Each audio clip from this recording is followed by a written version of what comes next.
Hello, good morning children. कैसे हैं आप लोग? सब अच्छे हैं ना? बच्चों, हम कल संस्कृत में पढ़ रहे थे पंचमें पाठ है कंटकेनैव कंटकम, जिसका क्या मतलब है? कांटे से ही कांटा निकलता है।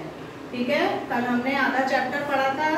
हमने कल क्या पढ़ा था कि कैसे चंचल नाम का जो शिकारी होता है वो जंगल में जाता है और वहाँ जाल फैलाकर वापस घर आ जाता है ना। फिर अगले दिन जब वो सुबह वहाँ जाता है जंगल में, तो वो क्या देखता है कि उसके फैलाए हुए जाल में एक शेर बन जाता है। ठीक है, उसको लगता है कि शेर मुझे खा जाएगा, यहाँ से भाग जाना चाहिए। तभी शेर उससे कहता है कि तुम मुझे निकाल दो तो मैं तुम्हें नहीं खाऊंगा। ठीक है, शिकारी दयालु था, वो शेर को बाहर निकाल देता है। अब शेर बाहर निकलता है तो वो शिकारी से कहता है कि मुझे प्यास लगी है, मुझे पानी ला कर दो। शिकारी उसे पानी पिलाता है। उसके बाद शेर कहता है कि मेरी प्यास तो बुझ गई है ना, अब मैं तुम्हें खाऊंगा क्योंकि मुझे बहुत भूख लग रही है। तो शिकारी ने कहा कि मैंने तो तुम्हारी बात पर विश्वास करके तुम्हें जाल से बाहर निकाल दिया और अब तुम मुझे खाना चाहते हो। तो उसने कहा कि भूखा व्यक्ति तो कुछ भी कर सकता है, उसके लिए कुछ भी ना करने जैसा नहीं होता। ठीक है, तो अब आप मुझे ये बताओ, क्या वो शेर उस शिकारी को खा जाएगा? खा जाएगा क्या? सोचो, है खा जाएगा? अच्छा, चलो देखते हैं कि अब शिकारी का क्या होता है। क्या शेर उसे खा जाएगा या वो बच जाएगा? तो आइए आगे का चैप्टर अपन पढ़ते हैं और जानते हैं इसके बारे में। अपन ने कल पढ़ा था व्याघ्र अवदत्। शेर ने कहा, अरे मूर्ख, क्षुधार्ताय किमपि अकार्यम न भवति। भूखे के लिए कुछ भी न करने जैसा नहीं होता। सर्वः स्वार्थ समीहते, सभी स्वार्थ चाहते हैं, सभी अपना स्वार्थ देखते हैं। चंचलः नदी जलम अपृच्छत्, चंचल ने नदी के जल से पूछा। अपृच्छत् यानी पूछा। नदी जलम अवदत्, नदी के जल ने कहा, एवमेव भवति, ऐसा ही होता है। जनाः मयि स्नानं कुर्वन्ति, वस्त्राणि प्रक्षालयन्ति, तथा च मलमूत्रादिकं विसृज्य निर्वर्तन्ते। ऐसा ही होता है, लोग मुझ में स्नान करते हैं। जनाः मयि स्नानं कुर्वन्ति, जना यानी लोग, मेरे अंदर स्नान करते हैं। वस्त्राणि प्रक्षालयन्ति, कपड़े धोते हैं। प्रक्षालयन्ति धोते हैं, कपड़े धोते हैं। तथा च मलमूत्र आदिकम विसृज्य, और मलमूत्र आदि छोड़कर निर्वर्तन्ते चले जाते हैं।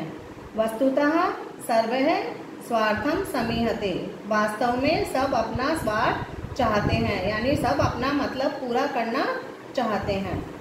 चंचलः वृक्षम उपगम्य अपृच्छत्, चंचल ने वृक्ष के पास जाकर पूछा। उपगम्य यानी उसके पास गया और पूछा।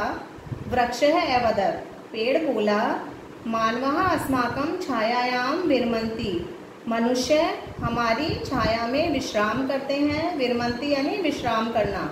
अस्माकं हमारी, छायायां छाया में, मनुष्य हमारी छाया में विश्राम करते हैं। अस्माकं फलानि खादन्ति, हमारे फल खाते हैं। पुनः कुठारै प्रहत्य अस्मभ्यं सर्वदा कष्टं ददति, फिर भी कुल्हाड़ी के प्रहार से, है ना, कुल्हाड़ी का प्रहार करके हमें हमेशा कष्ट देते हैं।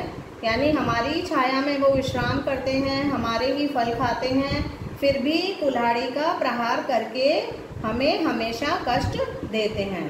यत्र कुत्रापि छेदनम कुर्वन्ति, जहाँ कहीं से भी काट देते हैं। कुत्रापि कहीं से भी, यत्र जहाँ कहीं से भी, छेदनम यानी काटना, हमें काट देते हैं। सर्वम स्वार्थम समीहते, सर्वः स्वार्थम समीहते, सभी अपना स्वार्थ चाहते हैं। ठीक है। समीपे एका लौंशिका बद्री गुल्मानां पृष्ठे नीलिना एतां वार्तां शृणोति स्म।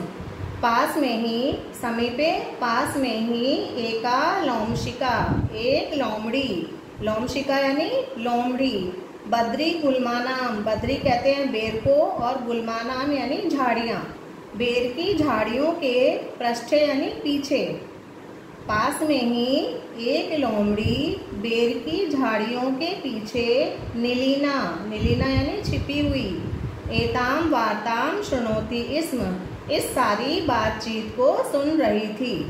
ठीक है, शिकारी की शेर से क्या बात हुई, फिर उसने नदी के जल से जो पूछा, पेड़ से जो पूछा, तो एक लोमड़ी बेर की झाड़ियों के पीछे छिपी हुई इस सारी बात को सुन रही थी। सा सहसा चंचलम उपसृत्य कथयति, वह अचानक चंचल के पास जाकर कहती है, का वार्ता, क्या बात है। का यानी क्या, वार्ता यानी बात, है ना, उपसृत्य यानी पास में। सा सहसा वह अचानक, चंचलम उपसृत्य चंचल के पास जाकर कहती है, का वार्ता, क्या बात है। माम अपि विज्ञाप्य, मुझे भी बताओ। सह अवदत्, वह बोला, है मातृस्व, अरे मौसी, मातृस्व है माता जैसी, कौन है, मौसी, मातृस्व कहते हैं मौसी को। अरे मौसी, अवसरे तम समागतवती, तुम सही समय पर आई हो।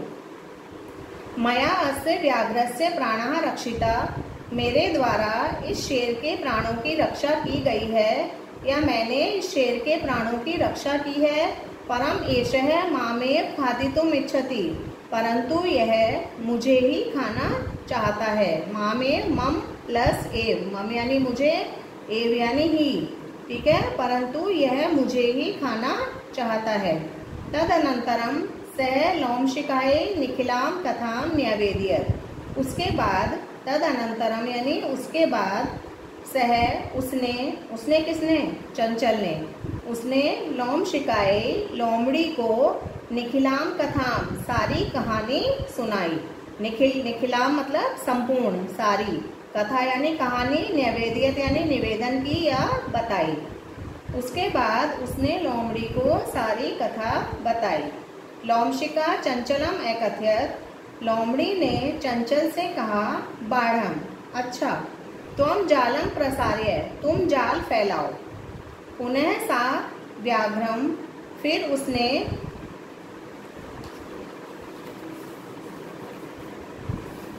व्याघ्रम एवदत्, फिर उसने शेर से कहा, केन प्रकारेण त्वम एतस्मिन् जाले बद्धः इति, तुम किस प्रकार से इस जाल में बंध गए। इति अहम प्रत्यक्षम द्रष्टुम इच्छामि, यह मैं अपने सामने देखना चाहती हूँ, प्रत्यक्ष देखना चाहती हूँ, है ना। मुझे विश्वास ही नहीं है तुम इस जाल में बंध सकते हो, किस प्रकार तुम इस जाल में बंध गए, मैं अपने सामने देखना चाहती हूँ। व्याघ्रः तद्वृत्तान्तं प्रदर्शयितुं तस्मिन् जाले प्राविशत्, शेर उसे यह सब दिखाने के लिए उस जाल में प्रवेश कर गया, है ना, उस जाल में उसने प्रवेश कर लिया। लोमशिका पुनः कथयत, लोमड़ी ने फिर से कहा, संप्रति पुनः पुनः कूर्दनम कृत्वा दर्शय, कि अब तुम मुझे बार बार कूद करके दिखाओ, है ना। तुम इस जाल में कैसे कूद रहे थे, मुझे तुम बार बार कूद कर दिखाओ। कूर्दनम कृत्वा यानी कूदन करके या कूद करके, दर्शय यानी दिखाओ।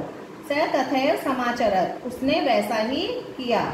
ठीक है, लोमड़ी के कहने पर उसने वैसा ही किया, यानी वो जाल में बार बार कूदने लगा। अनार्तन कूदने सह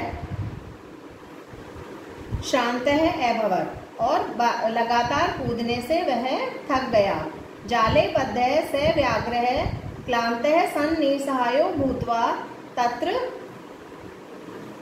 अपतत्। ठीक है, और जाल में बंधकर वह शेर थककर निसहाय होकर जमीन पर गिर गया। निसहायो भूत्वा यानी असहाय होकर, तत्र अपतत् वहां गिर गया। प्राण भिक्षामिव च अयाचयत्, और अपने प्राणों की भीख मांगने लगा। प्राण भिक्षामिव यानी प्राणों की भीख, अयाचयत् यानी मांगने लगा। लोमशिका व्याघ्रम एवदत्, लोमड़ी ने शेर से कहा, सत्यम त्वया भणितम, तुमने ठीक कहा था, तुमने सही कहा था, सत्य कहा था। सर्वः स्वार्थम समीहते, सभी अपना स्वार्थ चाहते हैं। ठीक है, समझ में आ गया? इसको वापस पढ़ के देखेगा। ठीक है, अच्छे से इसका शुद्ध उच्चारण करना, इसको पढ़ के देखना और इस पाठ की कहानी हिंदी में अपनी भाषा में लिखिएगा। ठीक है, आज के लिए बस इतना ही। Okay, bye bye.